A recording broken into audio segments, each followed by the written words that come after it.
ସୌମ୍ୟଶ୍ରୀଙ୍କର last video ଦେଖ, ଦେଖିଲା ପରେ ମତେ ନିଶ୍ଚିତ କମେଣ୍ଟ କରି କହିବ। ଚାଲ। ପରଦେଶୀ ବନ୍ଧୁ ମୋର ଏତେ ଆପଣାର ଅଳପ ଦିନରେ ଗଲା ହୃଦୟରେ ଘର। ସାଙ୍ଗମାନେ ଦେଖିଲ ନା, ଗୋଟେ ହସୁଥିବା ଚେହେରା ଆଜି ଦୁନିଆରେ ନାହିଁ। କାହିଁକି ନା ସାଙ୍ଗମାନେ ଆମେ ଦୋଷ କାହାକୁ ଦେବୁ? ତମେ ଗୋଟେ କଥା, ଆମେ ଦୋଷ କାହାକୁ ଦେବୁ?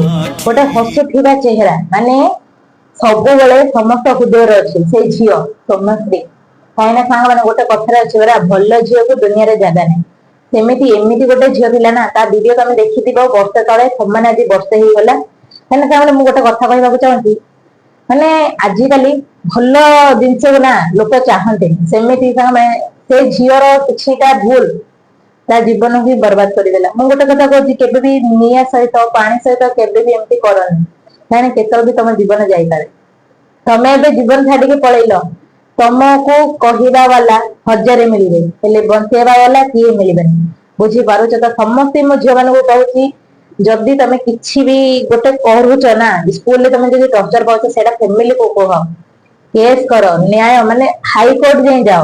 ଯଦି ତମ ପାଖରେ ସେଠି ପ୍ରୁଫ ଅଛି ନା, ତମେ କୋର୍ଟ ପାଖକୁ ଯାଅ, ତମ ଘର ଲୋକ କୁହ କି ତମକୁ କି ଜଣେ ଏମିତି ଟର୍ଚର କରୁଛି।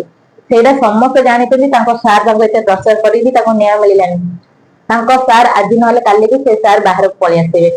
କଥାରେ ଅଛି ପରା, ଭଲ ମଣିଷକୁ ଦୁନିଆରେ ଜାଗା ନାହିଁ। ସେମିତି ସାଙ୍ଗମାନେ ଏଇ ଭିଡିଓଟା ଦେଖିଲେ ବହୁତ କଷ୍ଟ ଲାଗିଲା। ତମକୁ କେମିତି ଲାଗିଲା? ଆଉ ମାନେ ହସୁଥିବା ଚେହେରା ଦୁନିଆରେ ନାହିଁ ନା, ସେଇଟା ବହୁତ କଷ୍ଟ ମତେ ଲାଗିଲା। ତମକୁ କେମିତି ଲାଗିଲା କହିବ ନିଶ୍ଚିତ। ଆଉ ରହିଲି, ଜୟ ଜଗନ୍ନାଥ।